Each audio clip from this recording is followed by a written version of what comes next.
I'm Harshit, and I'm a senior software engineer at ImageKit.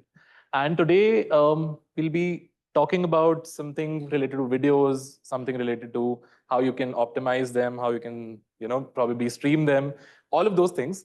But it was just last night that I was actually flying to Bangalore, and I met this group of founders, and we were just talking about, some random things. So this founder, he just shared a story with me, and he's like, dude, we have a startup that's running only in India, and the users are so cheap. Like they don't want to pay for anything. Like we have the base plan at 199 rupees, and they don't want to pay for that as well, right? And we kind of connected on that because I also run a startup on the side, and it's the same thing that I'm going through. Users don't want to pay anything, so we have this mindset of a jugaad, right? Where we just want to save on everything. Man, everybody's looking for Chat GPT free API, Chat GPT this. People are writing scrapers that can scrape open API keys from like OpenAI keys from GitHub and all of that, right? So it was just like today morning that I decided to change the topic of my talk. And now the topic is how to save $100,000 per year by just optimizing your videos for the web, right? So I think that makes it more interesting. And we can also live upon our identities of being Indian and, knowing all the jugards, right? Let's get started. So the entire next 25 minutes that I have with you, we'll be talking about a case study. Very simple case study. There's nothing hypothetical about it. It's a very realistic case study. So what we have is a typical blog page. I'm going to show that to you, which has, let's say, assume there are 10 videos. Okay. Each video is like 45 MB each. That's the size of a video, man. You're making a video from iPhone. It's going to be 45 MB, right? That's the minimum. So 10 videos, we're roughly looking at 450 MB of bandwidth, right? Let me show you what this blog page looks like. So I love traveling. So it was something related to that. I made like a road trip explorer here. So it's a simple blog which tells me that, okay, these are the world's most epic road trips, all right? So we have like the first post and second post and so on, right? Now we are assuming that all of these are videos. So for this demo, I've just, used images, but let's just assume that all of them are videos just like this one. And each of these videos, as I said, are 45 MB each. So 10 times, we are loading 450 MB every time we are trying to load this web page, right? Now, typically, can anybody tell me if they've like, worked on videos before? Where do you typically store your videos? You store them on the server within the project? Sorry? CDN, right. But CDN is not for storage. Where do you store them? S3, right? You store them in S3, or there is StoreJ and so many other storage buckets, right? So typically your videos would be stored on S3 or any similar bucket, which can actually help you stream the video from there, right? Now, that is the base that we are looking at, right? Now, imagine you were to, load 450 MB of videos every time you load this page. Now you have, let's say, 10,000 visitors per day on this blog, right? So we are roughly talking about 10,000 into 30 per month. That is the amount. So it is roughly 300,000 visitors in a month, right? So 300,000 times 450 MB of the bandwidth is what you will be paying to AWS just to get that video from there, right? Get those videos from there, right? Now, can anybody estimate this cost? Like, what will be this cost per month, or let's say per year, that you're spending just to store 10 videos and serve 10 videos from S3 to, let's say, 10,000 visitors per day? This is the most realistic number I can come up with. $10,000. That's too less, man. You guys want a hint? That's the figure. Sorry? 3.6 million. Must be so rich. No, well, so that number roughly comes up to $180,000 just for 10 videos. 10 videos for an year with just 10,000 visitors per day. That's nothing, right? Like most websites have typically like million visitors per day, in that range, right? This is just what, 1% of that, right? And for that, we are paying 180,000. That's like too much, right? So this brings me to a point that we need some kind of optimizations that we need to do And it is like, it's not even a want, or it's not even like something that's a luxury. It is something that is a necessity now, because you cannot be spending 180,000 just for 10 videos, right? In a typical setup, you would have much more number of videos, right, on a website like this. So we would need certain kind of optimizations. Now, has anybody worked with images before? Images on the website, images on the app. Do you guys know about Lighthouse, Google Lighthouse? So they have, like, you have a extension in the developer tools as well, right? So where you can see what, like, how your web page is performing based on the images that it has, based on what optimizations you have done, right? So that brings me to a point that, when it comes to images, even Lighthouse has a lot of metrics, right? It has, it basically checks and tells you whether it's correctly resized or not. It tells you whether the images are in proper format, the newer formats, WebP, all of that, and not just PNG and GPG, right? It has compression, lazy noding. It has tests for all of these. But when it comes to videos, there's nothing. Even Lighthouse cannot, tell you if your website is optimized for videos or not, because of the sheer size of videos, right? Because of the sheer size and complexity of how you can stream videos out, right? So the only two things that Lighthouse provides for videos is whether the video size is too large, or your JavaScript main thread is blocked or not. Those are the only two checks that Lighthouse has, right? So now, how would we optimize it? How would we figure out that we are going the right way or not? To assess video optimization, there are only two ways. You check the network panel, and you check what your users want, whether the visual quality is impacted or not. So those are the only two ways. You'll have to do everything manually, right? So that is what we'll see in the demo today. So I will be opening up the network panel. We'll just go through the videos. We'll just see how everything works, how you can stitch everything together and optimize and reduce the size. And at the end of this, we will see how much we have saved in terms of money. All right. Anybody has any questions so far before we get into a little React code?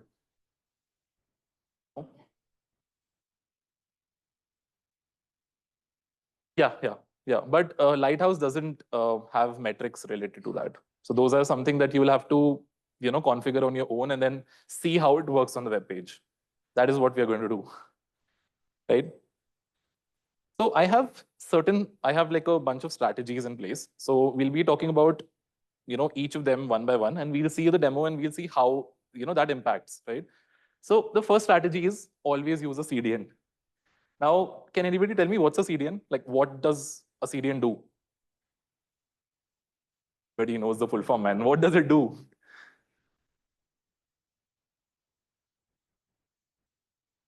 Caches your where?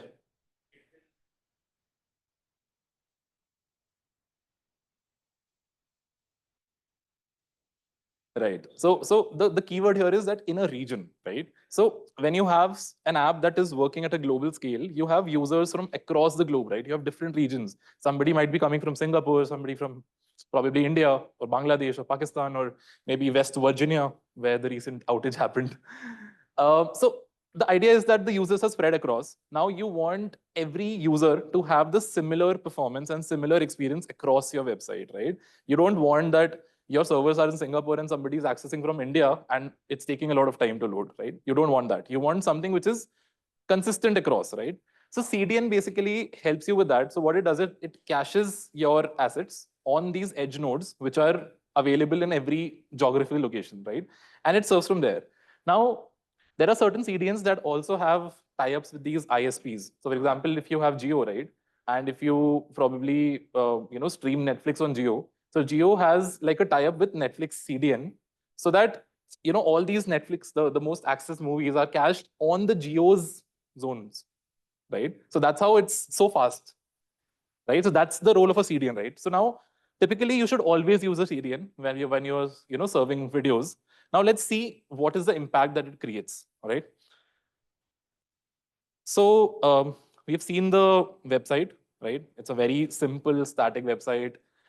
Typically, you would have all this data coming from a database where you would just, put in this text and some videos and all of that, right? Links to the S3 buckets and all of that. And you'll just render this, right?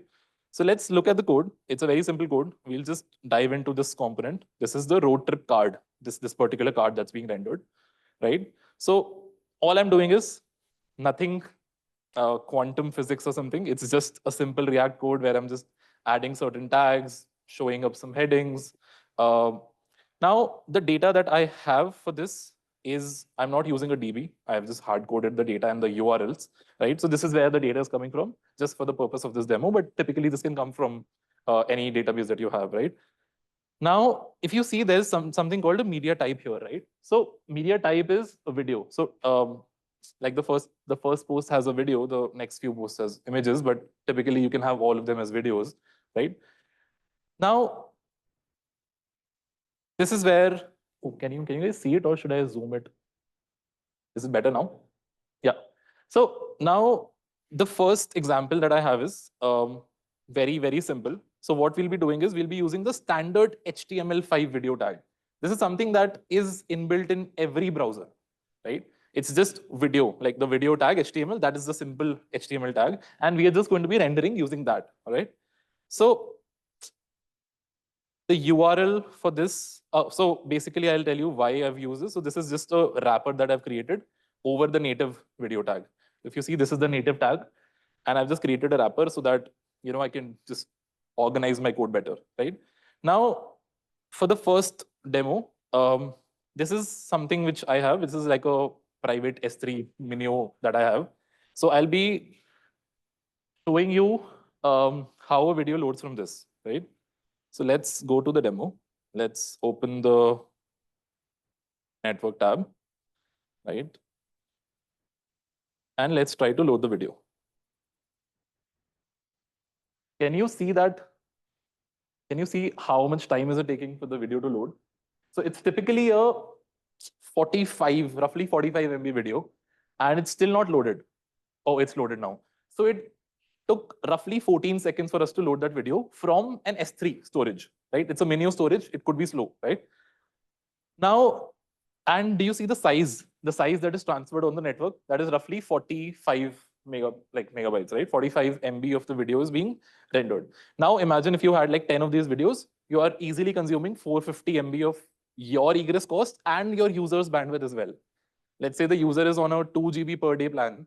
Your one website load is taking up like 25% of it, right? So it does not make sense, right? Now, the first optimization that we talked about, that use a CDN. So now let's just use a CDN. So now I've already uploaded this. I've connected the CDN to the S3 bucket. So I just have the CloudFront URL, and I'm just gonna do this, and let's just reload the page and see.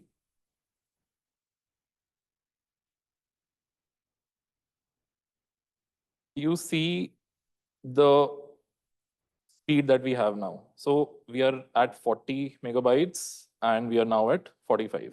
So roughly, if you see, it took us what, roughly 14 seconds compared to the earlier 17 seconds, right? So we're still saving 3 seconds, but we are still loading the entire 46 MB on our website, right? So what CDN will give you is CDN will give you the benefits of speed, not the bandwidth. The bandwidth will just still be the same because the video size is that large, right? So now what would you typically do now? So typically what you should do as a second step is load lighter videos. Now, how would we do that?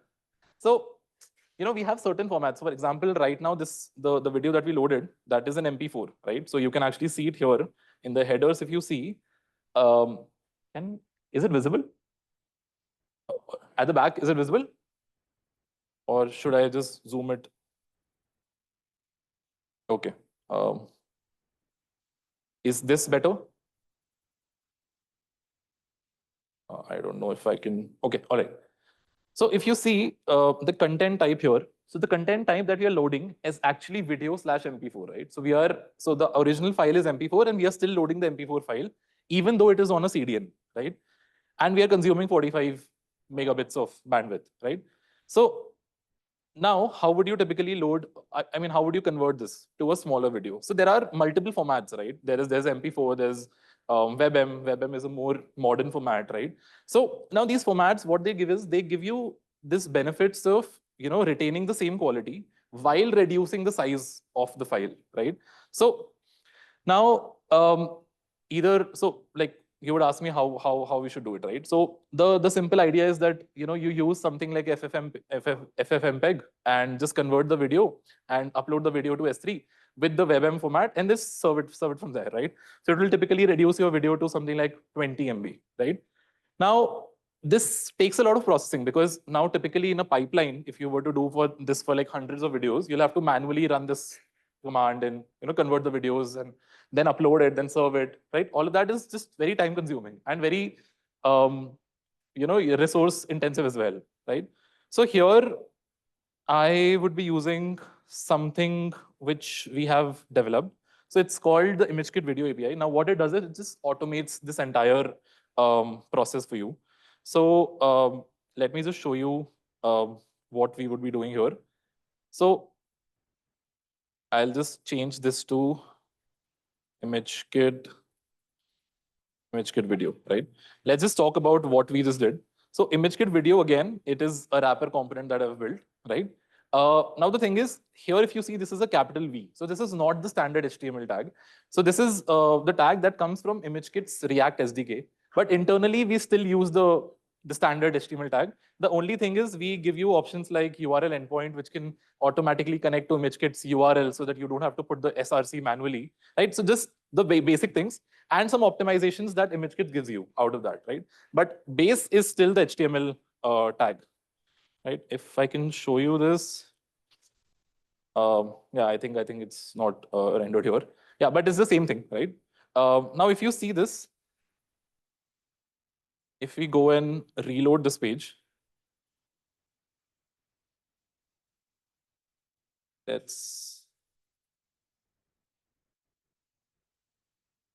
I'm just trying to increase the size. Yeah. So if you see, now the content type is delivered as WebM, right? So this is something that ImageKit automatically does it for you. So as soon as I'll show you where this video is on ImageKit. So this is the video, driving trip.mp4. This is the same video that I've uploaded here. Now ImageKit has some default settings on your media library. So this is where it comes from. So if you see this, right? So what we do is we optimize video quality automatically during delivery, right? So there are certain defaults which basically figures out that your browser supports WebM, so we'll just deliver WebM.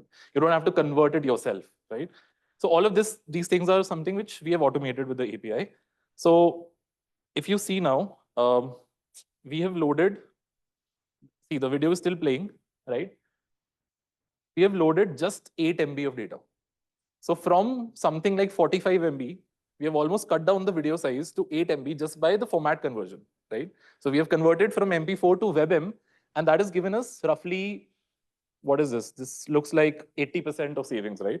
So 45 to 8 is roughly 78-80%, right? And we have also reduced the time that it takes for the video to load, right? So just 5 seconds from 17 to 14 to 5, right? Now, you would ask me how internally ImageKit works. So ImageKit also works over a CDN, right? So we have certain transformations, certain optimizations, and then we serve over a CDN. So it's basically 2-in-1, right? And that is giving you this much saving, right?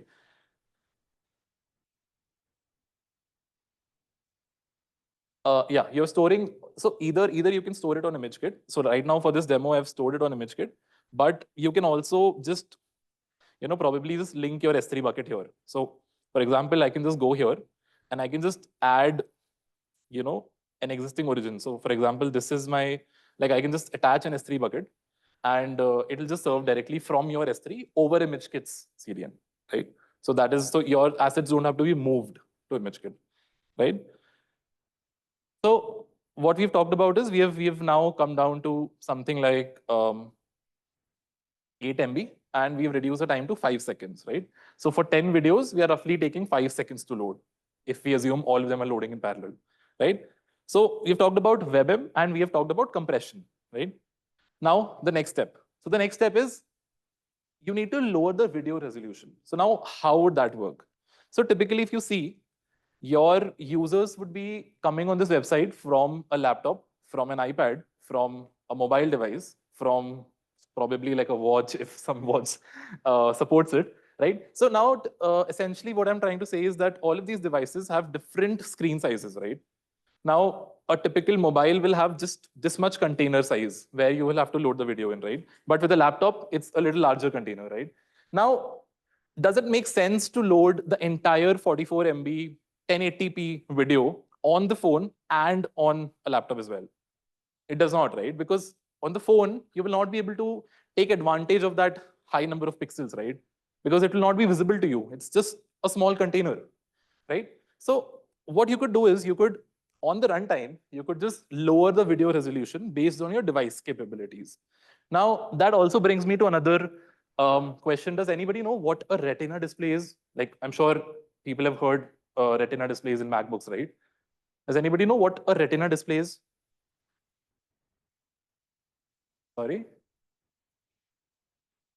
A screen has a double pixels, right? So typically, when you talk about a screen, right, it is just like a 2D array, which is made of pixels, right? So when you talk about something like, let's say 1920 into 1080, right? That is what we call Ultra HD, right? So it is just 1920 in the width, 1920 pixels like this, and 1080 pixels like this, right? That's the matrix that we are getting. Now, with typical Retina displays, the display size is same, but that one small inch of that display will have double the amount of pixels. So now, typically, when you want to, load a much clearer video on a Retina display, you will have to have 1920 into 2 times and 1080 into 2. So roughly a 4K video will play as like a Ultra HD on a Retina display. That's why we get the clarity, right? So now this is something that we call DPR, density pixel ratio, right? Now, for most older devices, this value is 1, because for one inch of the screen, or let's say 1 millimeter of the screen, there's just 1 pixel. But for Retina, there's 2, right? So the DPR value for Retina displays is 2. Now we have certain other devices also which have higher values, 3 and above as well. But typically, the larger market is covered with 1 and 2, right? So now let's talk about how we would lower the resolution, right? So let's say in this case, if I were to lower the resolution, all I have to do is there's this transformation, right? So I can just maybe give something like width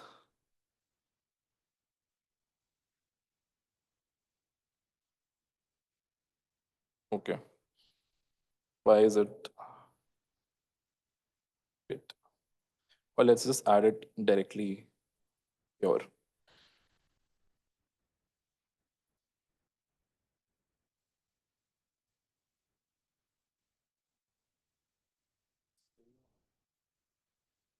Oh, it needs to be an array. Yeah. So let's say if I fix the width to 540, right? And then I try to load the video. So do you see here, when we are trying to load the video, let's just refresh.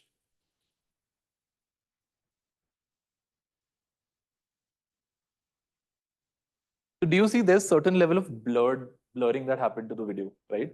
Now this is because try to load a 540 pixel, like the 540 pixel video in a frame, in a container which is much larger in size. But now when I reduce the size of this container, it looks fine, right? Now, how would you do that dynamically? So this is something that I've done statically, right? I've just, asserted that, I want to load just 540, the dimension of the video. But if you were to do this dynamically for all these different screen sizes, which start from, let's say this, to something like this, and it should just happen automatically. How would you do that? You have no way to do that, right? You will have to just create multiple variations of the video, serve it according to the size, right? Now that is something which ImageKit does automatically for you. So all I have to do is just revert this code, and I would still be saving on a lot of bandwidth depending on the screen size. So if I have a smaller screen size, it will automatically load a smaller video, right? A smaller video with the lower dimensions, right? So this is how you can just, probably lower the video resolutions. Now, now, so this is basically how it works is if I show you the request that's going, there is something called sec headers. Okay. So do you see this sec headers? So there's, I think right now it's just sending, it's not sending one header. So there's something called sec DPR header as well. So this is something that all browsers send with each request that it makes to the video file, right? So it tells you the DPR and it tells you the screen, the container size as well, right? So based on that, what we do is we internally process the video. We have multiple variations of the video created and we'll just serve them on the fly for you based on that asked dimensions.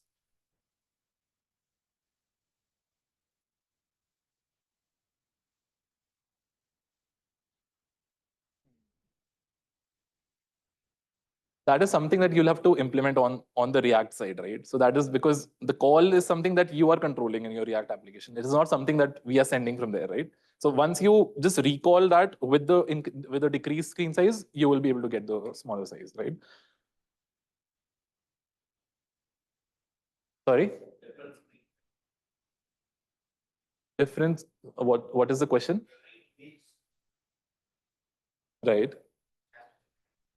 So what happens is if all of this operation happens on the fly. So what we do is we do not create these multiple copies beforehand and we store them and we cache them. No.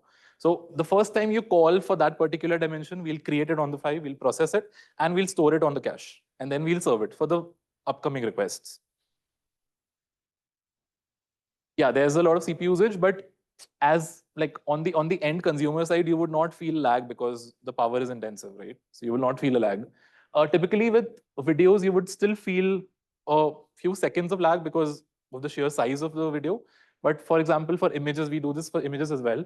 Now that is very instant, right? But we do not pre-process it. We do it on the fly.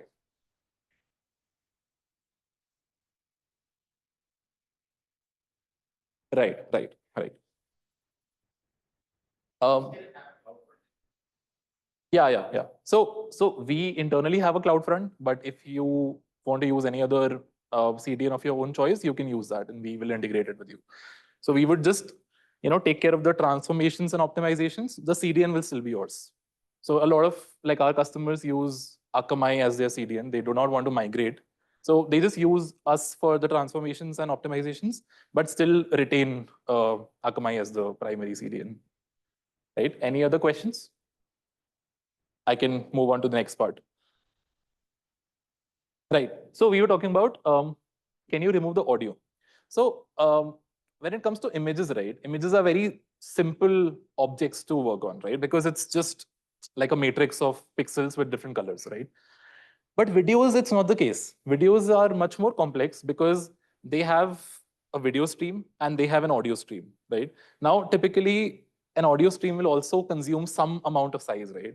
So, for example, you have websites where a video is just playing on the background of your website, right? So there you typically don't need an audio, right? So you can actually remove the audio, and that would again save you a lot of bandwidth, right? So the idea is with all these strategies, we are trying to reduce the bandwidth over the network, right? Because that is something that is costing you a lot, right? Now, there is a very interesting concept called ABS. Does anybody know what ABS is? I've already given the hint. Has anybody seen YouTube? The player has different resolution options, right? You have starting from 360 to 4K to 8K, right? So that is something which we call ABS. ABS is adaptive bitrate streaming. So what happens is that now typically your users would be in different network conditions, right? Somebody would be browsing while they're in a metro. Somebody would be browsing from an office space like this, which supports a higher bandwidth, right? Now, how would you adapt your videos for all of these network conditions while still making sure that they don't buffer? Because come on, we don't like buffering, right? Nobody likes buffering. So how would we do that? Any ideas? Let's say I am on a 3G network and I still want to play a 1080p like HD video without buffering.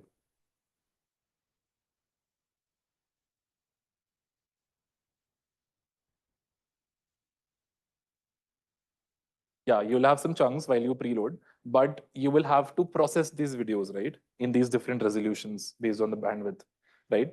Now, how would you select which chunk or which file to load based on the bandwidth? How would you do that? Now, that is something that you'll have to implement, right? Now, the good news is that most video players that you get, so if anybody has worked with videos, there's Video.js, there's HLS.js, all of these open source libraries in React. Now, what these libraries give you is they have these implementations within themselves where they would be able to detect your user's bandwidth and then select a particular stream to play for that particular bandwidth, for that particular device, right? So now this is typically done by two protocols. I don't know if I have them on the slide. Oh no, I don't have this on the slide. So there are two typical protocols. One is called HLS, which is HTTP live streaming, right? There is another called MPEG dash, right? So these are two protocols. Now what these protocols do is they create something like a manifest file, okay? A manifest where they would typically mention that, okay, for this bandwidth, let's say the user is on a 1 Mbps speed, for this bandwidth, load 360p of the video, right? So they would just be able to do that. But you will still have to give it the URLs of all of these different variations of the videos, right? So 360, 480, 720, 1080, 4K. You will have to supply it those videos, and then it will create a manifest, and it will read from this manifest, and it will just load according to the user's bandwidth, right?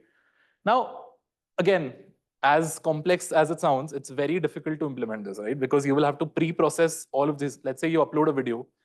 Anybody who's a video creator who uploads videos on YouTube? Anybody's ever uploaded a video on YouTube? Do you see when you upload a video, before it goes live, it takes like 15, 20 minutes for it to go live, right?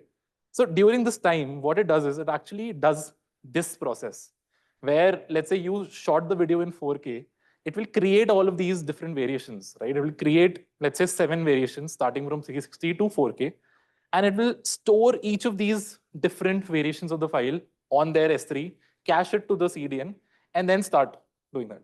Now, again, YouTube does a lot of other things as well. It does the transcriptions, the closed captions, and all of those things. So all of that happens in the background, right?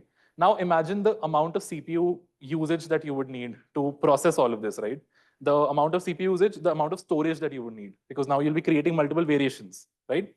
So now, typically, ImageKit's video API also gives you that. So I'll be showing you how we do that. So again, we'll go to the road trip card, this component. And so this is my implementation of the HLS video player. So if you see, this is the open source library that I'm using. It's called hls.js, right? You can also use video.js. They have similar implementations for supporting ABS. Now, again, what I've done is I've just used the HLS player, and I've just created a wrapper over it just so that I can organize the code better. Again, in the base, it still uses the HTML tag, right? HTML5 video tag, right? So that is what HLS does. But it gives you these options where the whole manifest file and switching between different things, all of that is handled with hls.js, right? So now that I've just switched this, have I made the change? Yeah. Let me just use and demonstrate how this works. So now if I clear and if I reload the video. Now, do you see the first request was not MP4? Like it is not the driving trip video that we were supposed to load, right? So now what happened here was that now because we are serving, so this video is already hosted either on your S3 or on ImageKit's bucket, like this media library. So this is the original video. Now what we have done is in front of the video, right? In front of the actual video, we've just appended. So here, right? So this is the manifest URL. So this is how we create a manifest URL. So this is the standard URL path. Now what we've done is we've just appended something called ikmaster.m3u8, right? So that is a suffix that we append in front of your original URL. And what internally ImageKit does is it will create all these different variations of the video. So you will have to tell that which variations you want. So once you basically tell which variations, so 360, 720, all of these variations.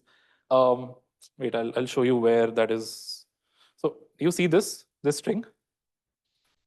So we are just telling ImageKit that we want 360p, 480p, 720p, and 1080p variations of these videos. And we are appending this, just these two steps. And what we internally do is we create all these variations, we put them on the cache, and we start serving from there, right? Now, typically this M3U8 is the extension for an HLS manifest that is being called, right? So if we look at this, if we look at the preview of this is not a stream. Can everybody see what is the content of this call? So this call is not a video stream, it is not a chunk. It is actually a manifest file. Now, if you see, what we have is, we have these different URLs of the same video, of the different variations that we created of the same video. And we also have the resolution for that video. This is 360p, 480p, 720p, 1080p, right? And we also have certain threshold bandwidths, right? So for example, for this bandwidth, we instruct the player to load this particular video file from this URL. This is what the manifest tells the video player, right? Now, if you see, this was the first call that happened. So we loaded the manifest. And now the video player started from the first variation that we have, right? So basically what happens is, these video players, what they do is they start with the base variation, because they don't know what the user bandwidth is, right? The network bandwidth, the network speed is. So they will always load the first chunk in the base variation, right? So the base for us was 360p. So the first chunk that you see here, it is loaded in 360p, right? Now, when it sees that, when it detects that the user is on a higher bandwidth, so how does it is that it will just take a look at these sizes, the chunk size and the timing, how much time did it take for that to load. Now, if that crosses a certain threshold, it knows that you are on a very high network speed, right? So it will start loading the next segments, 1, 2, 3, the next 3 chunks in the highest of whatever we have supplied, right? So if you see the first chunk is 360, the next 3 chunks are 1080, right? Now, if you see this, the video still plays, there's no buffering, right? So effectively, what is happening here is that your users are not seeing considerable difference in their user experience, but you, on the other hand, are saving a lot of money, right? Because now you're not loading the entire, we started from 45 MB, you're not loading the entire 45 MB, you're loading it chunk wise, and you're loading roughly what? 9 MB, right? Yes.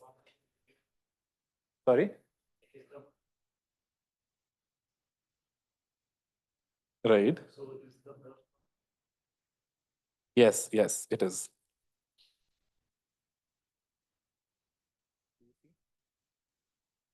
Now, if you see the ending of the video, that is much clearer. It's not visible because it's a very small dimension that we loaded in. Now,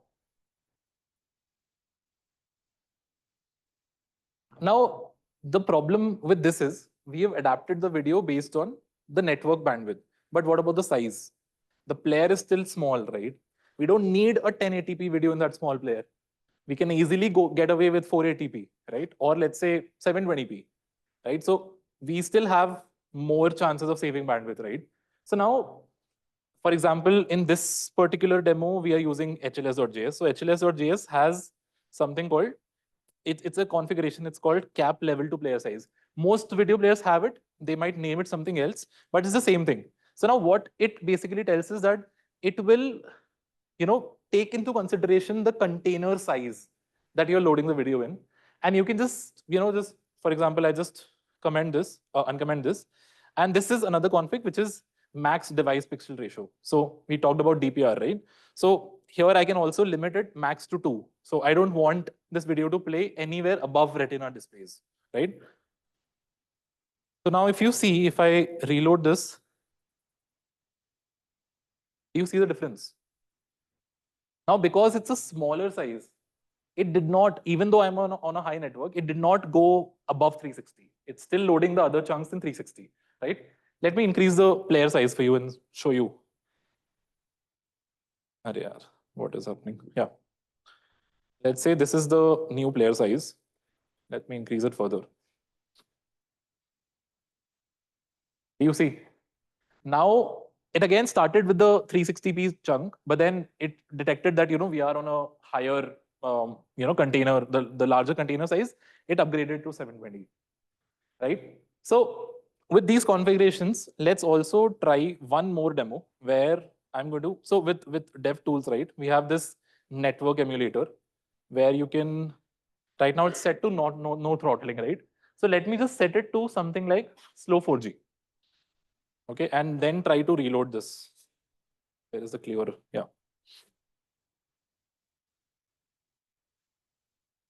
So now this is typically emulating a slower network, a typical slow 4G network. And the expectation is that here we would again start with 360, but we would not upgrade it to 1080 because 1080 would not be supported. Now, the thing is with whenever you emulate the network, it will emulate the entire call. It will not just emulate the video call, it will emulate the entire web page, right? See, now the video is started loading. We started with the first segment, which is 360. The second chunk was also 360 and so on, right?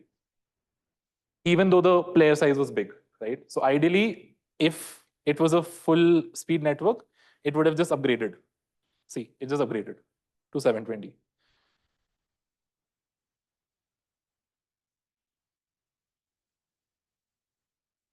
Just a second. Oh, I think it's too large. I can't see. Yeah.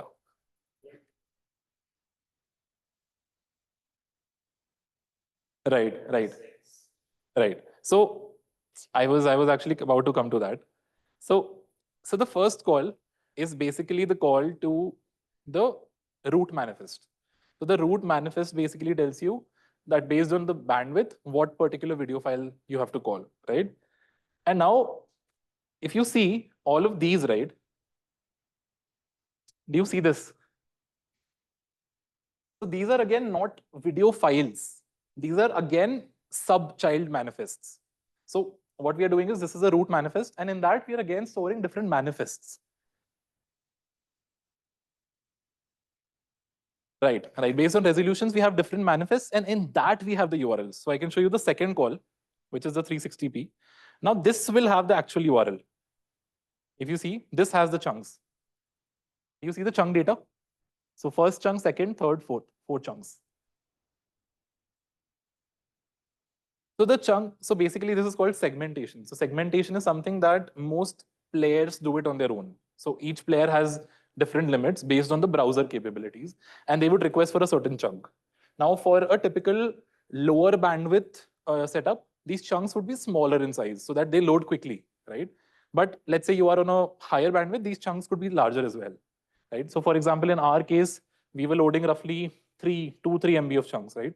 Or 4 MB of chunks as well, right? So if I was on a, let's say 3G network, these chunk size would reduce, right? And that's how the buffering happens, and quickly you can just start streaming, right? Any questions so far in this? Sure.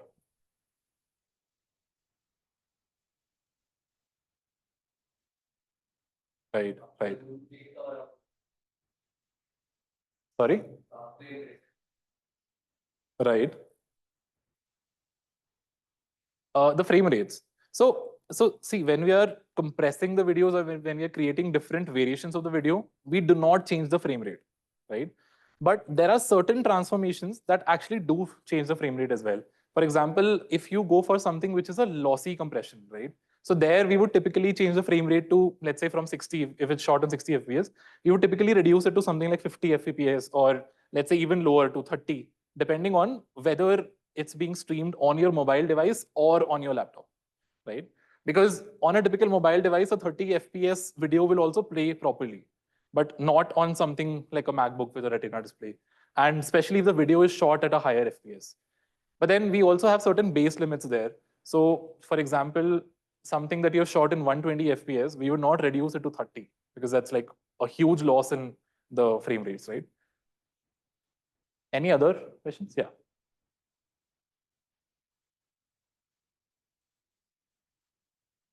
Right.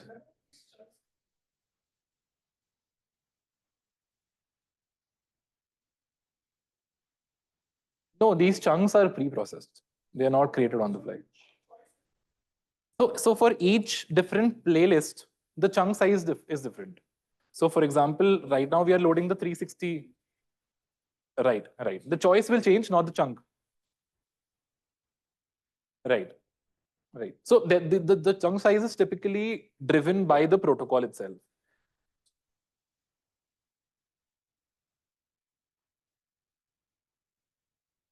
So if you were to typically use something like FFmpeg to create these chunks and to process the video yourself, you will be responsible for creating the chunks.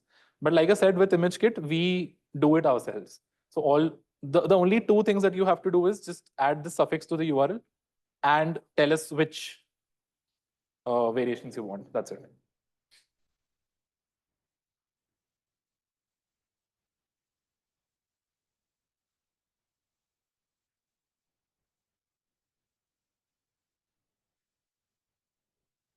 No, so there are multiple ways. So either you can do it on the fly when you're uploading it, or you can also do it when the first call to that video file happens.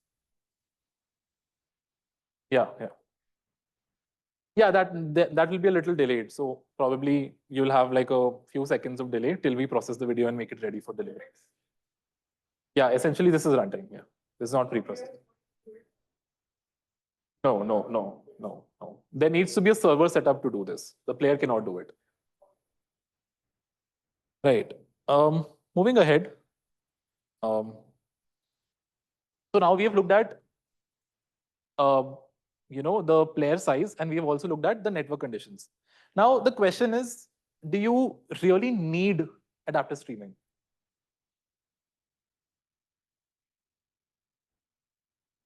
So the question is, do you really need adaptive streaming? So for example, if your video is just, let's say, 5 seconds, right? For example, I have this website, we have our homepage. So typically if you see, right, now this is not a GIF, it's a video. It's an MP4. If you see, this is an MP4 that we have uploaded, right? Now, this is a very small duration video, right? So you can typically assess whether you would need ABS or not, because again, ABS is something which is very expensive for you to compute, right? The pre-processing and all of that is very expensive. So you'll have to take informed decisions whether you need it or not. So typically, let's say if your videos are over 20 seconds, right, where the segmentation will actually help you, that is where you should go for ABS. Otherwise, you should not go for ABS, right? Now, with ABS, another thing that happens is the quality also changes, because based on the network, based on the player size, the quality changes. Now, in certain use cases, you would have to, stick to the quality. For example, on our website, we can't afford to have a lower quality video play, right? Because that's just a business call for us, right? So in those cases, we would not go for ABS, right? We would just try to stream it directly, right? Now, the other question is that, let's say you have a website where there's a video on the background that is playing with like a tint, like a filter over it. Now, in that case, you have to ask yourself a question that, do you need a higher quality video ever or not, right? So these are the three questions. If you ask these questions and get answers to these three questions, you can decide whether you want ABS or not, right? Now, there are certain other strategies as well. For example, now these are mostly UX-based strategies, right? So, for example, let's say when you're loading a website, don't just autoplay the video. Let the user interact and play the video. That saves you on a lot of bandwidth. Let's say the user did not even want to stream the video, right? So now you will end up saving a lot of costs there, right? So you can also control preload. So there is something called preload tag in this native HTML5 video tag. So you can control whether, basically how many seconds of video you want to preload, right? So all of that basically helps you to save a lot of on the bandwidth, right? Then again, lazy loading is something which we all know, right? Don't load a video until it comes in the scroll view, right? So when you're scrolling on the top, there's no video on the hero section, but there's a video somewhere bottom of the line, right? Don't load it. load it when it comes into the view, right? So that's lazy loading. Again, this is something that everybody forgets. If the scroll view, if the video is going out of the scroll view, remember to pause the video, because you will be saving a lot of bandwidth there. If your video is not playing, it will not load the next chunks, right? So if you don't pause the video, you will load unnecessary chunks.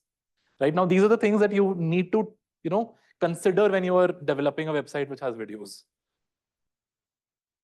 Now, coming back to the case study, typical blog page, 10 videos. Now we've reduced the size to something like 5 MB, right? After all of these optimizations, you can typically reduce to 5. Like if we are doing a chunking, we were already down to something like 9, right?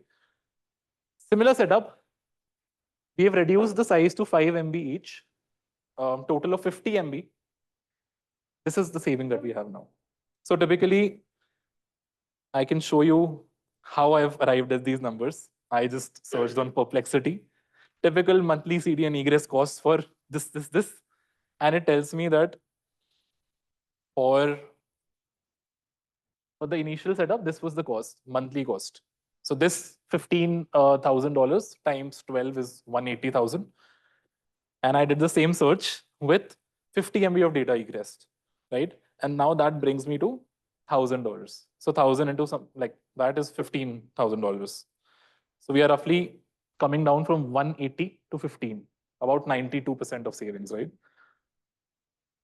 So just to summarize, what are the different strategies for video optimizations? Use a CDN, compress, use modern formats, use modern codecs like VP1, resize videos, use ABS with proper resolutions, use ABS only when necessary. Don't just go for ABS because it's fancy. Wait for user interaction. Don't just autoplay the video if it is the use case. Control your preloading, lazy load. The same thing goes for images, lazy load, always lazy load, and pause the videos when it's not in use. I think that brings me to the end of this talk. I don't think we have time for questions, but I'll be around, so just hit me up. Thank you, everybody, and I hope you have something to take back from here, from this talk.